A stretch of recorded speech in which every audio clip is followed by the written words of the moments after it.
We're going to take you live now to Rockhampton, where the opposition leader Bill Shorten is speaking. Labor's candidate for Flynn. I've got Anthony Albanese and Brendan O'Connor and Murray Watt here, and we are always happy federally to do a press conference with Queensland's fantastic Premier, Anastasia Palaszczuk. I'm pleased this afternoon to confirm federal Labor's commitment to $800 million to finally build the Rockhampton Ring Road. This will generate 780 direct jobs for locals. It'll ease congestion, it'll improve Rockhampton's economic fortunes, and it'll generate jobs locally. Labor are the architects of the Rockhampton Ring Road project. It was Anthony Albanese, when we were last in government, who commissioned the $10 million business case that finally got the ball rolling. And today I'm happy to close that circle and say that a Shorten Labor government will invest $800 million into the Rockhampton Ring Road, because we want jobs for Queenslanders, and we want secure, good jobs for local businesses, small businesses in Rockhampton and the surrounding district.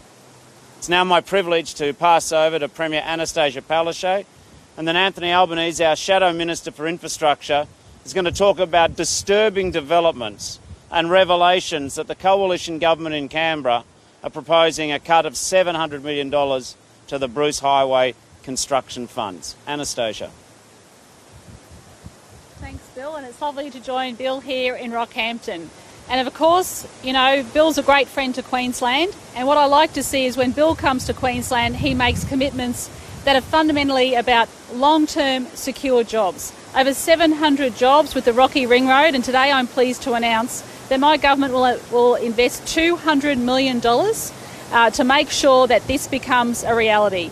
Early work constructions will be able to commence in 2021. All the detailed planning will happen, and this will be what the Rockhampton residents have been asking for. We know how important the Bruce Highway is. It is the artery of Queensland. It is the connectivity of the road that connects all of our regional cities up and down our coast. It is absolutely vital, and I really want to thank Bill for coming along today. Someone who I can work with, someone who wants to deliver for Queensland, someone who I know will also put Queensland first, just as much as I do and my local members do. This is about partnership and working together, and that is great to see now that we are getting the infrastructure money that we need from Bill if Bill is elected as Prime Minister at the next election.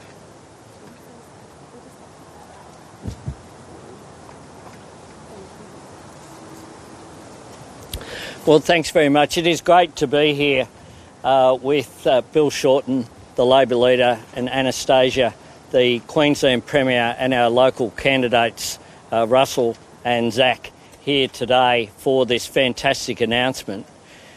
It symbolises, if anything, what's on the Bill bus. Jobs, not cuts. That's what Labor stands for. And today we've made this $800 million commitment from federal Labor and a $200 million commitment from the Queensland Labor government for the Rockhampton Ring Road, which arose out of the study that was commissioned when we were in government. What we know from the last fortnight is that we've had answers from Senate estimates showing that even though the government committed $3.5 billion for the Bruce Highway in budget announcements in their budget nights, the actual figures have been reduced to $2.8 billion over the next 3 financial years. A $700 million cut, not in difference from what Labor would have done, but on their own commitments that they've made on budget nights. It's a part of the $5 billion of cuts that they've made for major projects, the Black Spots program, heavy vehicle safety program, rail projects right around the country. This is a government that is simply incompetent and can't even deliver what itself says it would do on budget night.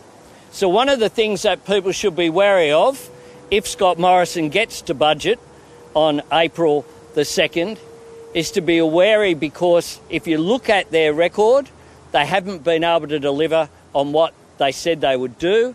And what that means, quite simply, is less jobs created here in Queensland, less fixing of the Bruce Highway.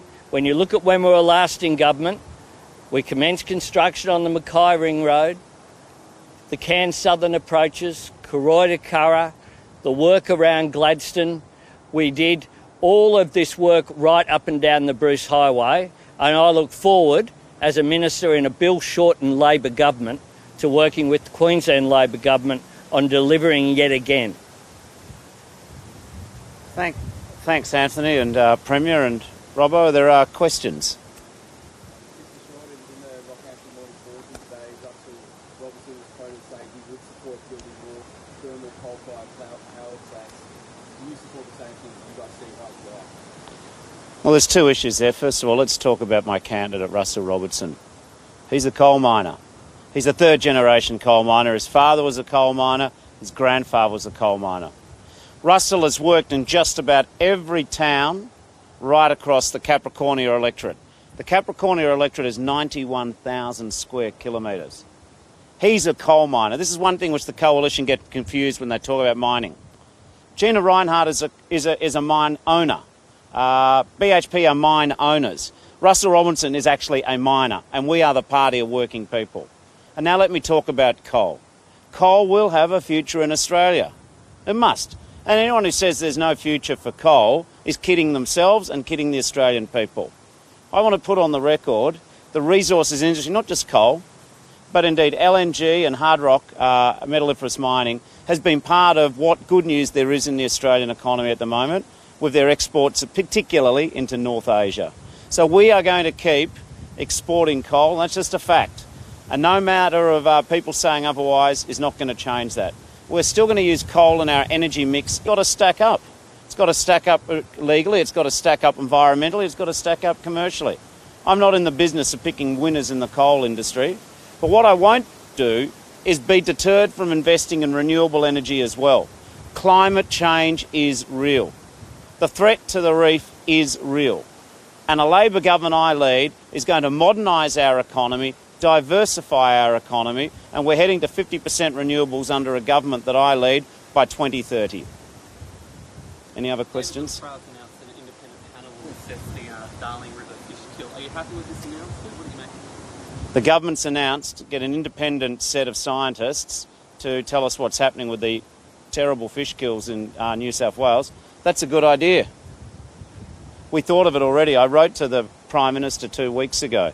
They weren't interested then. We've publicly engaged with the Australian Academy of Science. The government again said they weren't interested, but they finally got the memo. Do you know, Parliament's sitting on February the 12th. It's a national disgrace that it's only sitting for 10 days before the next election. But one of the items which the Parliament must consider is an explanation to the Australian people why we're seeing 1 million fish deaths in our biggest river system. I've asked the Australian Academy of Scientists, because the government wouldn't do their day job, which is govern Australia, I asked our experts, give me your best and smartest people.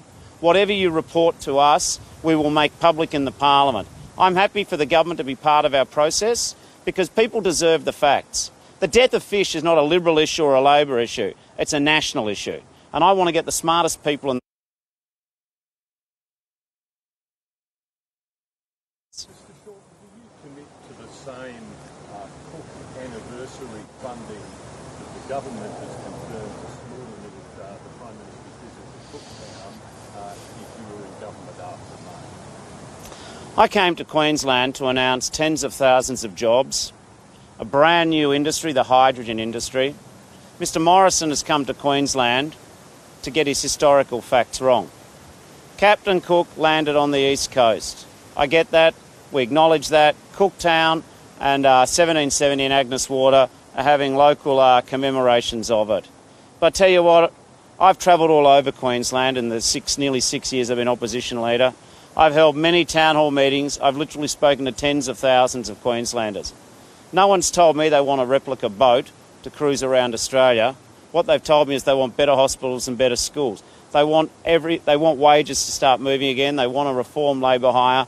They want to make sure that we have good infrastructure along the Bruce Highway. Listen, I'm not going to get caught in some sort of bizarre Captain Cook fetish which Mr Morrison wants me to engage in. Yes, Captain Cook was an English navigator, a very notable navigator, and he landed on the East Coast. For the record, he circumnavigated New Zealand, not Australia. That's fine, that's our history.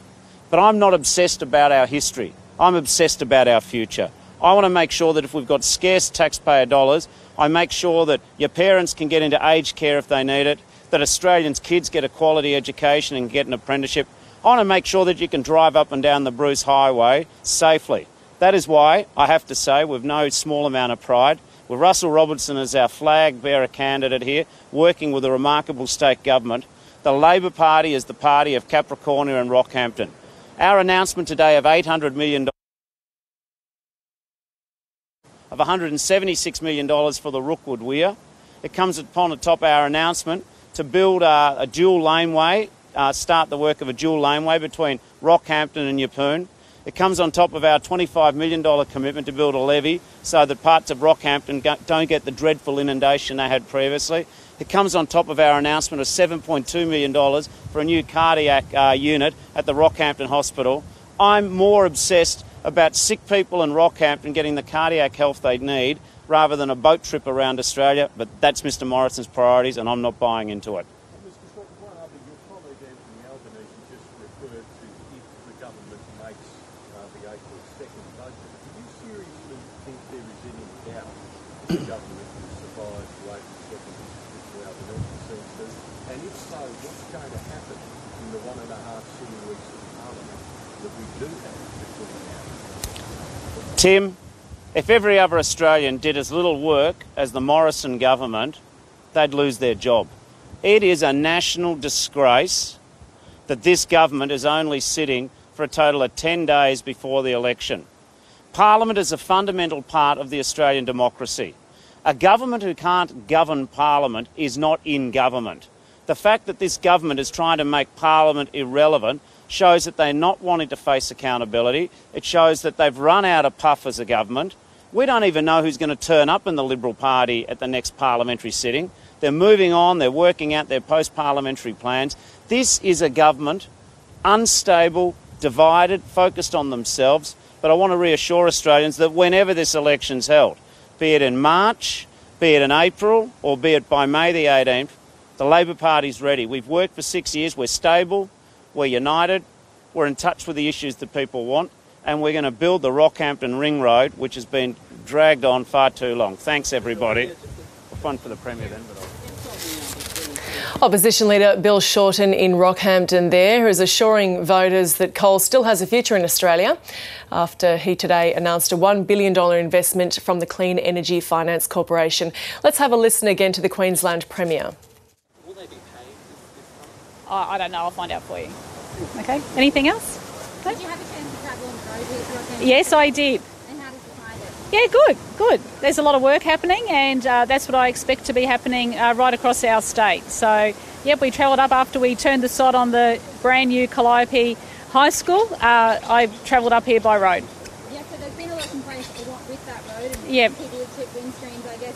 How did you find it personally? Yeah, well, I think if you keep to the speed limits and if you obey those speed signs, you should be okay and travel carefully. And I urge everyone, especially as we're coming up towards the end of the school holidays, please take care on our roads and make sure that you do obey those speed limits. And finally, can I wish Ash Barty all the best tonight, Queenslander. We're very proud of you, Ash. Go, Ash, and Queensland's right behind you, as I think all of Australia is. Thank you. Gotta go. Thank you.